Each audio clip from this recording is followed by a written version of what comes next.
Hi all, welcome back to my mini vlog. ಇವತ್ತು ನಿಮಗೆ super ಆದಂತಹ ಒಂದು ಮೊಸರು ಒಗ್ಗರಣೆನ ನಿಮಗೆ ತೋರಿಸ್ತಾ ಇದ್ದೀನಿ.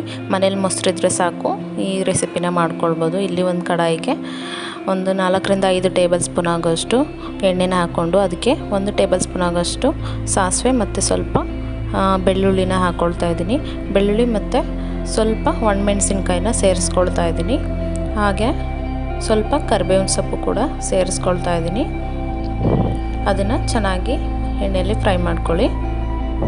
ಬೆಳ್ಳುಳ್ಳಿದು ಕಲರ್ ಚೇಂಜ್ ಆದರೆ ಸಾಕು, ಅಲ್ಲಿವರೆಗೆ ಚೆನ್ನಾಗಿ ಫ್ರೈ ಮಾಡ್ಕೊಳ್ಬೇಕು. ಕಡಿಮೆ ಉರಿಲೇ ಇಟ್ಕೊಳ್ಳಿ. ಮನೇಲಿ ತರಕಾರಿ ಇಲ್ಲ ಅಂದಾಗ, ಬೇಳೆ ಇಲ್ಲ ಅಂದಾಗ ಮನೇಲಿ ಮೊಸರಿದ್ರೆ ಈ ರೆಸಿಪಿ ಮಾಡ್ಕೊಳ್ಬೋದು. ಅನ್ನಕ್ಕಂತೂ ಸೂಪರಾಗಿರುತ್ತೆ. ಅದಕ್ಕೆ ಸ್ವಲ್ಪ ಒಂದು ಮೀಡಿಯಮ್ ಸೈಜ್ ಈರುಳ್ಳಿನ ಕಟ್ ಮಾಡಿ ಇಟ್ಕೊಂಡಿದ್ದೆ ಚಿಕ್ಕದಾಗಿ. ಅದನ್ನು ಕೂಡ ಸೇರಿಸ್ಕೊಂಡು ಈರುಳ್ಳಿ ಕಲರ್ ಕೂಡ ಚೇಂಜ್ ಆಗಬೇಕು, ಅಲ್ಲಿವರೆಗೆ ಚೆನ್ನಾಗಿ ಫ್ರೈ ಮಾಡ್ಕೊಳ್ಳಿ.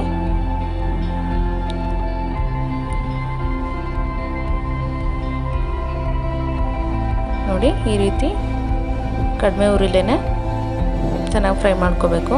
ನೋಡಿ, ಕಲರ್ ಚೇಂಜ್ ಆಗಿದೆ ಈರುಳ್ಳಿದು. ಈ ಟೈಮಲ್ಲೇ 1 ಟೇಬಲ್ ಸ್ಪೂನ್ ಆಗೋಷ್ಟು ಅರಿಶಿನ ಸೇರಿಸ್ಕೊಳ್ಳಿ. ಅರಿಶಿನ ಕೂಡ ಸೇರಿಸ್ಕೊಂಡು ಹೀಗೆ ಮಿಕ್ಸ್ ಮಾಡ್ಕೊಳ್ಳಿ. ಮಿಕ್ಸ್ ಮಾಡಿದ ತಕ್ಷಣ ಗ್ಯಾಸ್ನ ಆಫ್ ಮಾಡಿ ಅದು ಸ್ವಲ್ಪ ಕೂಲ್ ಆಗಬೇಕು. ಆಮೇಲೆ ಕೂಲ್ ಆದಮೇಲೆ ಮೊಸರನ್ನ ಹೀಗೆ ಸೇರಿಸ್ಕೊಳ್ಳಿ. ಮೊಸರೆಲ್ಲ ಸೇರಿಸ್ಕೊಂಡ್ಮೇಲೆ ನಿಮ್ಗೆ ಎಷ್ಟು ಬೇಕಷ್ಟು ನೀರನ್ನು ಸೇರಿಸ್ಕೊಳ್ಳಿ. ಗಟ್ಟಿ ಇದ್ದರೆ ಗಟ್ಟಿ, ಇಲ್ಲಾಂದರೆ ತೆಳು ಬೇಕು ಅಂದರೆ ನಿಮ್ಗೆ ಎಷ್ಟು ಬೇಕೋ ಅಷ್ಟು ನೀರನ್ನು ಸೇರಿಸ್ಕೊಳ್ಳಿ. ಸೇರಿಸ್ಕೊಂಡು ನೋಡಿ, ಈ ರೀತಿ ಮಿಕ್ಸ್ ಮಾಡ್ಕೊಳ್ಳಿ ಚೆನ್ನಾಗಿ.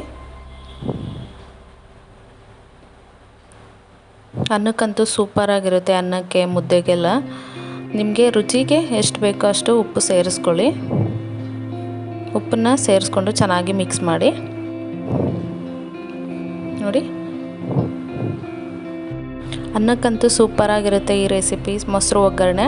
ಅದಕ್ಕೆ ಸ್ವಲ್ಪ ಕೊತ್ತಂಬರಿ ಸೊಪ್ಪನ್ನು ಉದುರಿಸಿ ಸೂಪರಾಗಿರುತ್ತೆ. ಒಂದು ಸಲ ಟ್ರೈ ಮಾಡಿ ನೋಡಿ.